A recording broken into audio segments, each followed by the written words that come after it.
Les cerfs putréfieux insérés dans le chair vive ou leurs insectes dans le vaisseau sanguin agissent sur les voies gastriques comme si elles étaient avalées lorsqu'une mort prompte ne prévient pas la gastroentérite.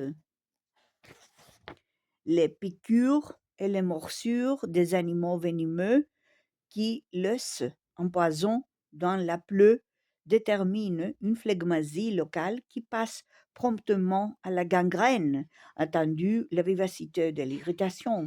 Ensuite, le plus dangereux d'entre ces poisons occasionnent l'angoisse et la mort par l'influence exercée sur l'appareil nerveux. Mais si la vie persiste, l'inflammation se répète dans les principaux visqueurs, surtout dans les voies gastriques, et toujours avec tendance à la mortification. La gangrène est donc ici, comme dans tous les autres cas, les résultats d'une exaltation trop rapide des phénomènes de la vie. Enfin, les plus légers de ces poisons se bornent à produire une phlegmasie locale. Les morsures des animaux enragés déterminent toujours une gastroentérite et souvent l'inflammation se répète dans les pharynx, dans le cerveau, dans les poumons et dans les organes génitaux.